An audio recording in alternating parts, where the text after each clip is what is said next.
Who are the UConn Huskies? Barely talked about UConn this week because, well, it is what it is. Tennessee should win by 50. But who is UConn? Who are the top 5 freshmen? I want to see ball out in this game, and they better get the opportunity to play that. A little hoops talk at the end. It's going to be a fun Friday, Locked On Vols. You are Locked On Vols, your daily podcast on the Tennessee Volunteers. Part of the Locked On Podcast Network, your team every day.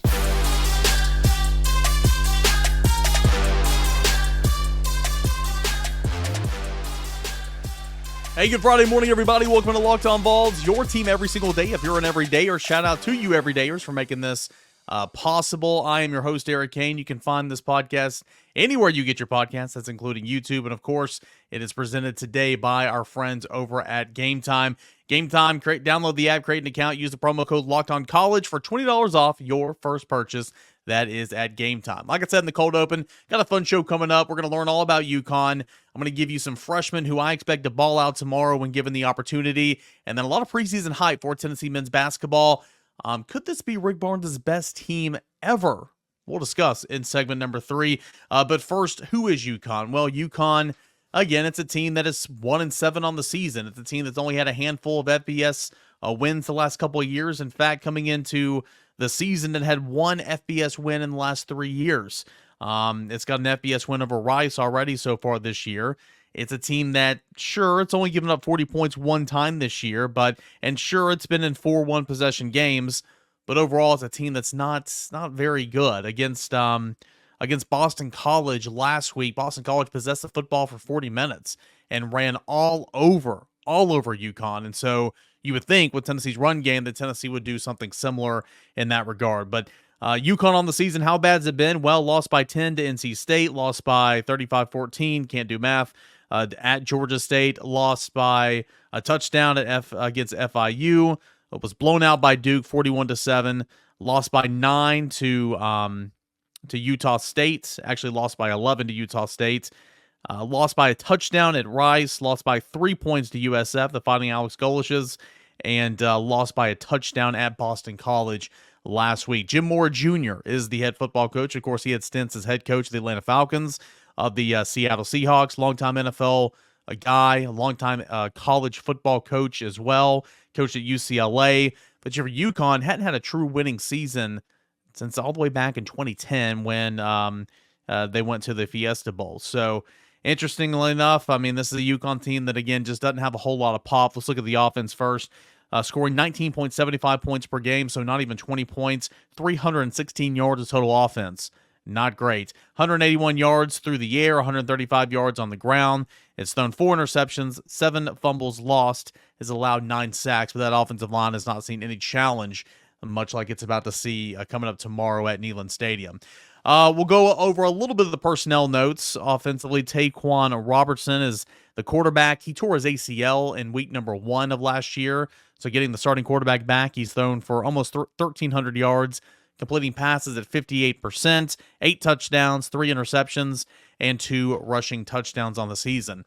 Interesting note, 8 passing touchdowns on the season for UConn. All have gone to a different guy. It's quite the stat right there. So there's not one dynamic go-to wide receiver. One wide receiver of note and one with an interesting story is Cameron Ross. Here's Cameron Ross's dynamic at UConn. So in 2019 as a freshman, he had a really, really good season, kind of burst onto the scene. UConn didn't play football in 2020 because of COVID. In 2021 and 2022, he made only a combined 5 starts due to injuries, but Cameron Ross is back, 31 receptions, 338 yards, and a touchdown so far this season, and he kind of, if you want to point to a guy that would lead the aerial attack, it would be him. But again, 8 touchdowns thrown on the season for Robertson and for UConn, the quarterback, to 8 different guys. Run game, again, not very dynamic. Cam Edwards leads the team with 71, or actually it's Victor Rosa, 78 attempts on the season, 405 yards, 2 touchdowns. Cam Edwards, 71 attempts, 362 yards, 2 touchdowns, has a receiving touchdown. So it's a 1-2 punch of Victor Rosa and Cam Edwards. But here's my favorite notes of this football team. You guys might have saw that I put this on Twitter. If you listen to the Talking Vols, I think I mentioned it with Boogie on Monday. Defensive tackle, starting defensive tackle Jelani Stafford, and this is according to the athletic side over at UConn. I used to work in stat crew. It's how you formulate the stats in game and everything, and so I know that mistakes can be made. I haven't watched film on UConn. I'm not going to pretend that I've watched film on UConn. I mean, quite frankly, I'm not going to waste my time watching film on UConn when there's a lot going on throughout the week. So I know mistakes can happen. However, starting defensive tackle Jelani Stafford. Okay, he's got 27 tackles, 8 TFLs on the season. Not bad. He's also credited with 12 rushing attempts, 21 yards on the season, 6 touchdowns, 1 reception for 10 yards. Do we have a fridge situation on our hands here? I mean, how cool is that? 6'6", 303 pounds, 12 attempts on the season, 21 rushing yards. He has a rush of 4 yards, which is his longest on the season. And he's got 6 touchdowns. He scored 2 touchdowns in 2 different games this season. So I don't know how many opportunities, third and short, goal line situations that UConn's going to have on Saturday, but I want to see Jelani Stafford run the football. Sign me up. I love that stat. Let's go ahead to defense, shall we? UConn gives up 29 points per game, 404 yards of total defense, 237 yards through the air, 167 yards on the ground on average. It's forced 10 turnovers, 5 interceptions, 10 sacks, 45 TFLs. Again, there's not much to really highlight on the defensive side of the football. Bryce Yates is a guy off the edge. He leads the team with 8.5 TFLs, 3.5 sacks. Gonna have to watch out for him. I mentioned Jelani Stafford. He's a good interior presence. Look at linebackers, Noah Plack, excuse me. But Jackson Mitchell's actually the guy to watch out for. 81 tackles, leads the team. He's got a sack, 4.5 TFLs, interception, 4 QB hurries, and a forced fumble. With UConn, arguably its best weapon is its punter. You would think the UConn punts a lot, right? Well, the punter, George Caraton, 45 punts. He's averaging 45 yards per punt, which is really good. He has 12 punts inside the 20-yard line, which for a punter, you want to pin an offense deep, that's really good. He has 14 punts that have sailed 50 yards or more. Not bad.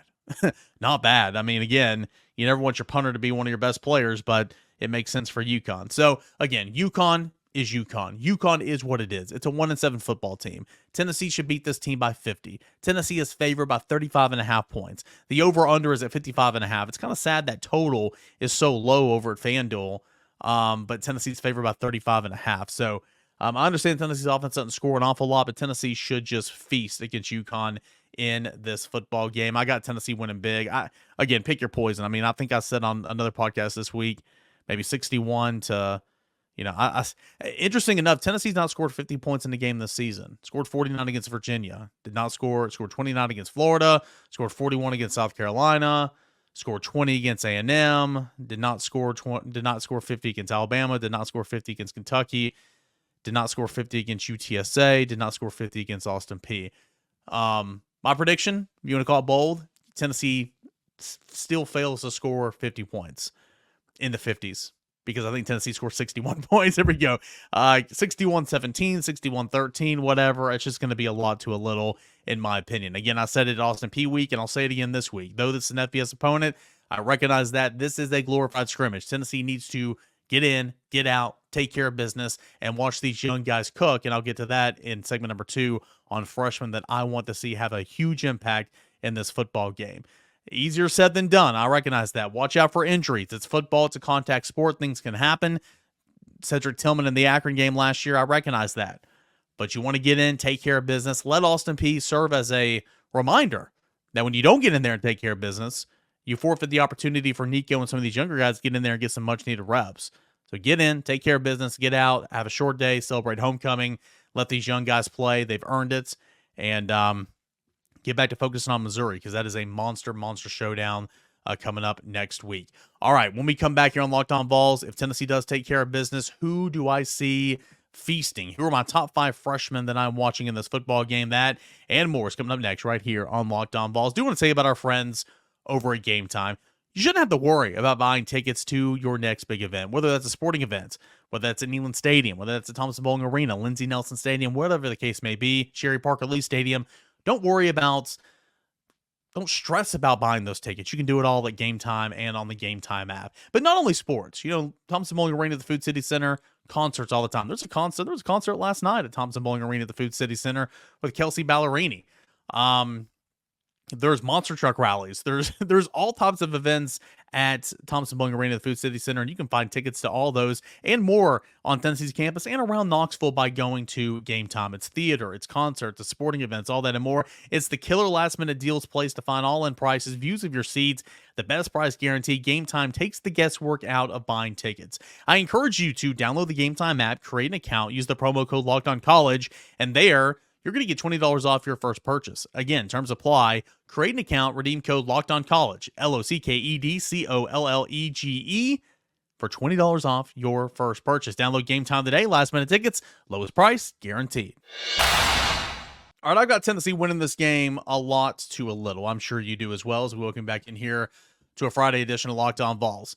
UConn's not a good football team. Tennessee's a solid football team, and I expect this to be a rout. I expect Tennessee to be 7-2, heading on the road to Missouri, and we'll have a huge week of Locked On Vols breaking down the biggest game of the year to this point, and that's Tennessee at Missouri. I'm intrigued to see how Missouri looks against Georgia. Of course, you got Georgia back at home the following week.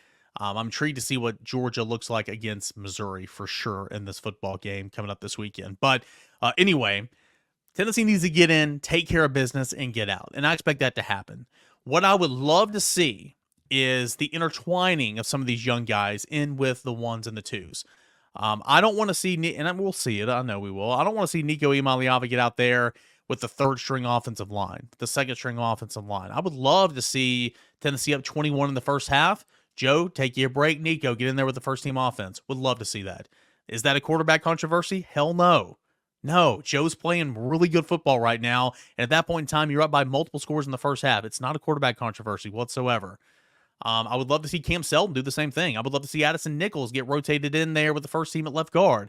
I would love to see, you see it more on defense. You've seen the force feeding of linebackers all year long. You've seen David Hobbs get in there with the rotation, with the starting rotation on the defensive line. At points in times, you've seen Ricky Gibson intertwined in there in that defensive secondary.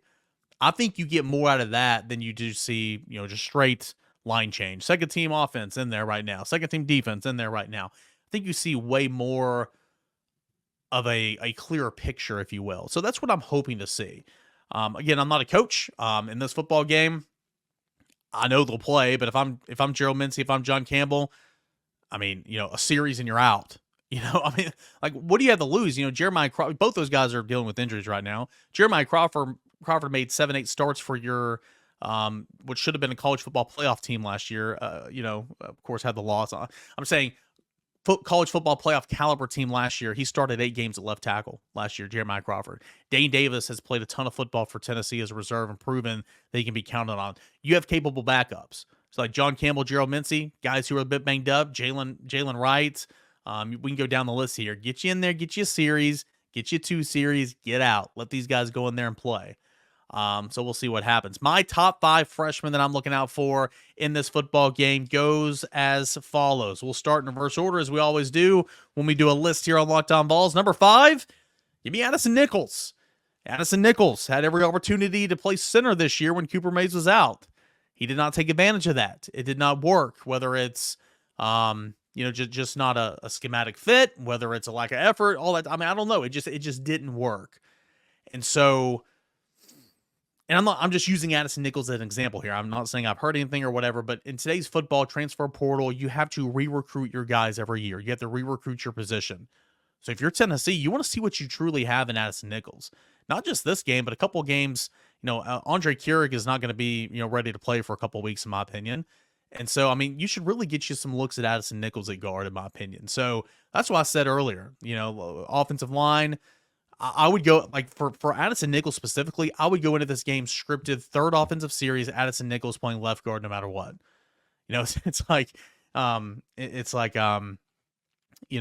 movie Draft Day. What was his name? Mac. I forgot his first name. Mac, no matter what. And just write it down on a piece of paper and you'll stick with it. Addison Nichols should play left guard on the third series of the game no matter what. That's how I would kind of play that. Let's see what Addison Nichols got, man. Tennessee, there's no doubt about it. The development of the offensive line position for the younger guys has not been great. Of course, look at Look at Cooper Mays, Cade Mays, look at Darnell Wright. I mean, there's been success stories of development under Glenn Ellerbe for sure. But some of these younger guys, they're not coming along as fast as you want them to. So see what you got in Addison Nichols. I think that'd be key. Number 5 is Addison Nichols for me. Number 4 is cornerback, and the only defender I have on this list, and that is Jordan Matthews. I don't know if Ricky Gibson's going to be healthy enough to play in this football game. It looked like he was concussed there, and in the previous game, we'll have to see exactly where he is. I'm not sure he's going to have an opportunity to play in this game, so that's why I'm going to cornerback Jordan Matthews instead of cornerback Ricky Gibson. Jordan Matthews had all the hype in the recruiting circuit coming in. Ricky Gibson was kind of flying under the radar. So far as a freshman, Ricky Gibson has had more opportunities than that of Jordan Matthews, but plenty of ability there for Jordan Matthews. He's going to be a really important player for this defense down the line. I want to see him flash some of that playmaking ability in the secondary. Go break up some passes. Go get an interception. I'm excited to watch Jordan Matthews play on Saturday. Number 3, let's get back to offense here. Number 3 is Ethan Davis. A lot of talk about Ethan Davis in preseason, of course, but it's just kind of like I knew Ethan Davis wasn't going to have a big role in this team because so far since Josh Heupel's been here, you play 2 tight ends. Now, they play about 50-50 split, but you don't see anybody else really play. Hunter Salmon came in for some blocking formations in years past. You actually saw him against Kentucky a little bit as well. Ethan Davis is going to be a great football player for Josh Heupel in this offense. He's already grown. He's already put on some weight, still learning the inline stuff, having to battle some injuries. Ethan Davis is going to be a freak in this offense. But we haven't seen him play at all this year. And I'm not saying he should be playing over McCallum Castles or Jacob Warren. Jacob Warren, obviously, is the mayor of this offense at this point. McCallum Castles is a veteran. He's been there, done that. He's still physically more put together right now. And he's, come out big and caught a couple touchdown passes for Tennessee and made some key blocks. Had a really nice block against Kentucky. But I want to see Ethan Davis play. I love watching Ethan Davis in the orange and white game back in the spring.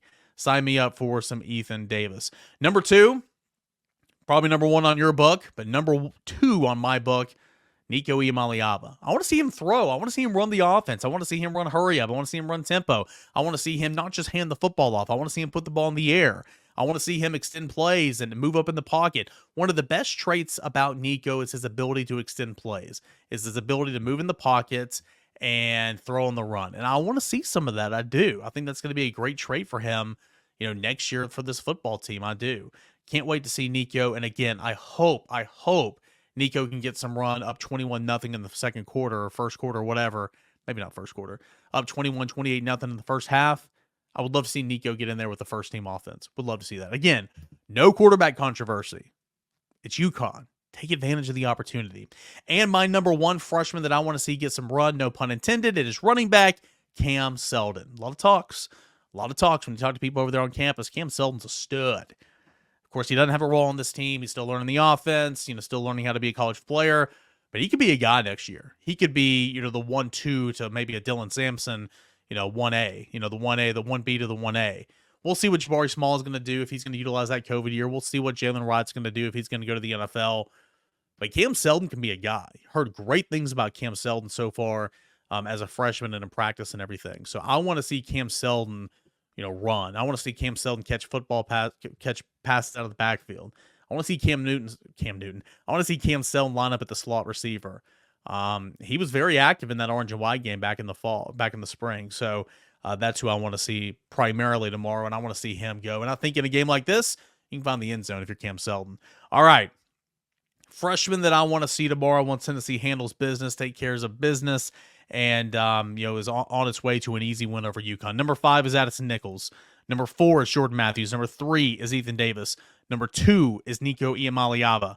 And number 1 is Cam Seldon. Who are your 5? Would love to hear it. Would love to talk to you. Would love to engage with you. That is at _Cainer and at Locked On Vols. Let's shift gears here. It is Friday, and guys, I'm not going to lie to you. UConn, there's not a lot of juice. Typically, Fridays are all football, as they should be. Every single show, every single Friday in particular in football season, should be all football. I'm kind of going against my programming nerd side of radio and podcasting right now, because we're going to talk some basketball in segment number 3. And the point being is, guys, it's UConn. There's just only so much you can say. I hope you forgive me, but for those of you guys craving for some hoops talk, my buddy Alex told me that the other day, segment 3 is your time to shine. We'll come back, talk Tennessee hoops, the hype for Rick Barnes' team, and could this be Rick Barnes' best team at Tennessee That's coming up next right here on Locked On Vols. Do want to tell you about our friends Prize Picks, largest daily fantasy sports platform in North America. The easiest and most exciting way to play daily fantasy sports is just you against the numbers. Instead of battling thousands of other players, including pros and sharks, you pick more than or less than on your 2 to 6 stat projections and watch the winnings roll in. I've had so much fun winning 25 times my money back this football season, and now you can do it with basketball season as well. All you need to do, you have every sport out there at PrizePicks.com on the PrizePicks app, college football, NFL, NBA, college basketball, soccer, literally tons and tons of options there. You pick any player, PrizePicks will give you their stat projection, and all you have to do is click more than or less than. You can do 2 to 6 players on your little thing, and if you win them all, you can get 25 times your money back this football season. It is so much fun. PrizePicks even offers reboot policies so that your entries stay in play, even if one of your players gets injured for football and basketball games. If you have a player who exits the game in the first half and does not return in the second half, that player is rebooted. PrizePicks is only daily fantasy sports platform with an injury insurance policy. So go ahead and check it all out at prizepicks.com/lockedoncollege. Use the promo code lockedoncollege for a first deposit match up to $100. That's the best part. I saved to the end right here. Probably should have let off with this. Instant deposit match if you use the promo code lockedoncollege up to $100. Meaning if I put in 50, they're going to match me 50. If I put in 75, they're going to match me 75. If I put 150, well, they'll match me up to 100. Then go past 100 by using the promo code lockedoncollege. Locked On College. Again, prizepicks.com/lockedoncollege. Prizepicks.com/lockedoncollege. Win 25 times your money back at PrizePicks. All right, guys, time for a little hoops talk here to end the week. Don't forget Tennessee UConn coming up tomorrow. Plenty of football talk in segments 1 and 2, but let's talk a little hoops, shall we? Man, Tennessee basketball, exciting exhibitions the last couple of weeks. First, Tennessee goes on a charity event for the proceeds go to Maui, and I thought that was awesome between Michigan State and Tennessee. Tennessee goes on the road in preseason, in exhibition. It doesn't count, but wins 89-88. Why is this important? Well, you don't get those looks. You don't get those looks in preseason. True road game, true environments. How are you going to handle a ruckus crowd, a sold-out arena? Tennessee got that experience at Michigan State against a quality program, against a Hall of Fame coach, against a team that is going to be pretty good this year in Michigan State. Tennessee got that opportunity in exhibition play and rose the occasion, won in the final 2 seconds with Jordan Gainey at the free throw line, and he did a really, really great work to nail down those free throws and escape with an 89-88 win. That was incredible. Tennessee came back on Halloween night, actually Tuesday night, and took on Lenore Ryan. Why Lenore Ryan? Well, for those of you guys that don't know who Lenore Ryan is, if you're watching on YouTube, that Carson Newman football helmet I'm pointing to right behind my head, oh yeah. Everybody says Tuscan College is Tennessee's rival. Well, what Vanderbilt is to Tennessee is what Tuscan College is to Carson Newman. I know what I said. Any TC alums out there watching, hope you forgive me, but it is what it is. Carson Newman owns it, except for this year when they had a little brawl there on the field. Anyway, Carson Newman, Lenore Ryan, big time rivals, at least when I was in school. Hate Lenore Ryan. Lenore Ryan from the South Atlantic Conference, Division II, is where Rick Barnes went to school. He's from Hickory, North Carolina. Rick Barnes went to Lenore Ryan, and I think it's so cool that Lenore Ryan gets to come and play Tennessee pretty much every year in preseason play.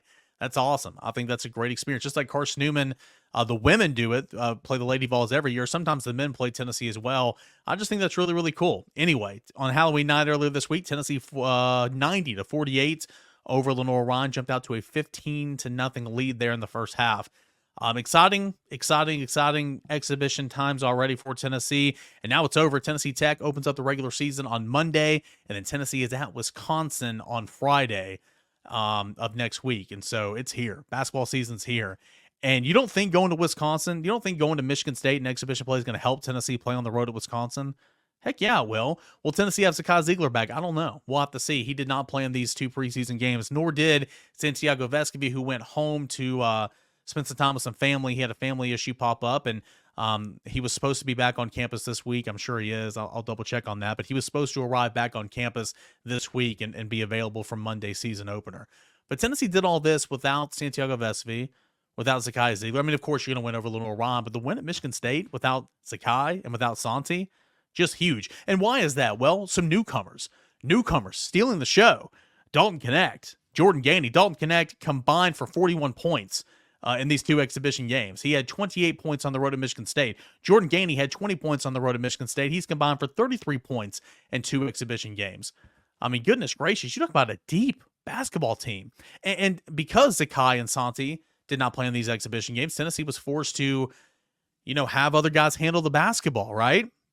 Have other guys handle the basketball. Jemiah Mashack handled the basketball some. Of course, Triple J did as well. You had Freddie DeLeon, who handled the basketball some. Yeah, I mean, Dalton Connect. I mean, it was kind of an all hands-on committee type situation. But, a lot of Freddie, a lot of Jemiah Mashack. And they've done that at points in times before, without Zakai. But it was really good to kind of work through all that. But these newcomers kind of stole the show. Dalton Connect, man, he's going to be fun to watch. Jordan Gainey. Everybody just like, oh, well, his dad's the assistant coach. He's just kind of, given a spot here. Is he going to be on scholarship? And hell, he deserves to be on scholarship. He was one of the best shooting players in the country at UC Upstate. Just nobody, knows to go and watch UC Upstate. From percentage-wise, he is the best, one of the better shooters in all the country these last couple of years. And shooting travels, right? And it doesn't matter what level you're playing at. If you can shoot, you can shoot. And he can shoot.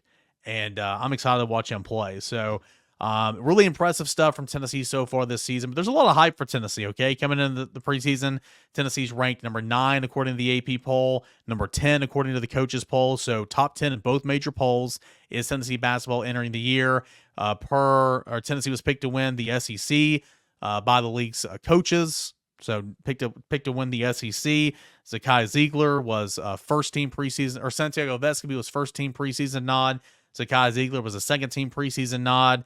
And look at KenPom rankings kind of entering the season, these preseason rankings, if you will. Tennessee is the number 8 per the KenPom rankings.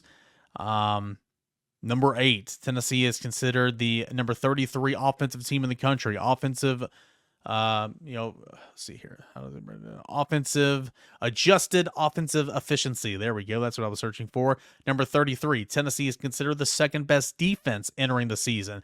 Adjusted defensive efficiency, Tennessee's at number 2. That number 1 team would be Kansas. So if you can get Tennessee to play better than its 33rd ranked efficiency ranking per KenPom on the offensive end, I think Tennessee can be in business. We know Tennessee has never been to a Final Four. We know Tennessee has been to just one Elite Eight ever in its history. Tennessee was just in the Sweet 16 last season. Tennessee's been to the Sweet 16 a couple of times under Rick Barnes. Tennessee's not been to the Elite Eight since 2010 with Bruce Pearl. And again, Tennessee has never been to the Final Four. Can Tennessee make history this year? Can Tennessee get to its first ever Final Four? We'll see. It's always a fun conversation to have in November. It is so much fun to have in November because it is a completely different season when you tip off in November when you're playing meaningless basketball. But sure, that Wisconsin game is going to be one win or loss that's going to be on Tennessee's resume when you're talking about line placement for March Madness. There's some games that matter, sure, but the Tennessee Techs of the world, the Stanfords of the world, like the games that don't matter, the season is so long. And you can be a completely different basketball season or completely different basketball team in November than you are in March. It's about how you're playing at the time. Tennessee was playing arguably better than anybody in the country when it won the SEC tournament 2 years ago. Winning a couple of games in that tournament in Tampa without Kennedy Chandler, and then Tennessee just gets frustrated an early bounce, no pun intended, out of the NCAA tournament. And then Tennessee arguably was not playing good at all. Didn't have Santiago Vescovi, didn't have Zakai Ziegler, was not playing well at all. And then he goes to the Sweet 16. Basketball is just that sport. So we truly never know. But it's fun to talk about in November because when you look at the depth of this basketball team, I mean, good Lord. Again, Zakai Ziegler, he's close. He is close to being back. Santiago Vescovi, we know about him. Josiah Jordan James returns. Takes advantage of the COVID year. Josiah Jordan James playing that wing. He can play the number 4 in a small lineup. He is so versatile. We know of his defensive prowess as well, the defensive versatility. You get Josiah back. Toby Awaka coming off a great summer with Team USA basketball and had scored in double figures against Lenore Ron. And let's see if Toby Awaka, did he score in double figures at Michigan State? Okay, he had 9. He had 9.8 rebounds at Michigan State. You have Toby Awaka. You add some of those newcomers again, like I mentioned, Dalton Connect, Jordan Gainey, Jemiah Mashack, the versatility, the great defender that he is on this roster again. Jonas Adu comes back. You can be relying on him to rebound and to be a guy that can score for you. Jonas Adu being that guy. You have some young guys like JP Estrella, Cade Phillips, who Cade Phillips probably won't have a big role. JP likely will. Cameron Carr, I don't think will have a huge role this year. DJ Jefferson is on the team after missing the first part of preseason. You're deep. I mean, you are really, really deep. You've got depth in the backcourt. You just need that front court to hold up, and I think Tennessee is going to play a lot of small ball as well with Jonas Adu, with Toby Awak, and, of course, Josiah Jordan-James being a guy that can play the 4. And, of course, Dalton Kinnick's not a small guy either. Tennessee's got depth. Tennessee has ability. Tennessee is loaded in terms of on paper. Can Tennessee make history this year and be the first Tennessee basketball team to make it to the Final Four? We'll see. Preseason's been exciting. That win in Michigan State for the preseason charity exhibition, that was cool. It doesn't matter, but it's much better than playing somebody else in front of an arena with 3,000 people for preseason, okay? This is much better. This will help Tennessee moving on. What say you? Let's get some preseason predictions out there. How far will Tennessee basketball go this year? Sweet 16, first or second round, Elite 8 for only the second time in program history, or we'll go to the Final Four and maybe into the national championship. We'll find out. Can't wait to watch this Rick Barnes coach basketball team. It's going to be fun, and we'll recap it. We'll talk it all season long right here on Locked On Vols. Guys, can't thank you enough. Tennessee UConn, that is coming up tomorrow, and it's at noon Eastern. I'll have an immediate little short on the YouTube channel. I'll tweet it out as well from the field, letting you know kind of my initial thoughts. We'll come back later Saturday night. I'll have a postcast right here on Locked On Vols on the audio channel and on the YouTube channel. Tennessee going to be 7-2 following a win against UConn. Sure, don't count your chickens before they hatch. That's what my mom always said, but it is what it is, guys. Tennessee needs to score a 50-burger. Tennessee needs to score in the 60s. Tennessee needs to get a convincing win, stay healthy, and play a lot of guys. That's what I'm looking forward to. Tennessee UConn Homecoming 2023. And again, we'll recap it all Saturday night right here on Locked On Vols. If you guys are going to the game, have fun, stay safe, and I'll talk to you again this weekend, everybody. This is Locked On Vols.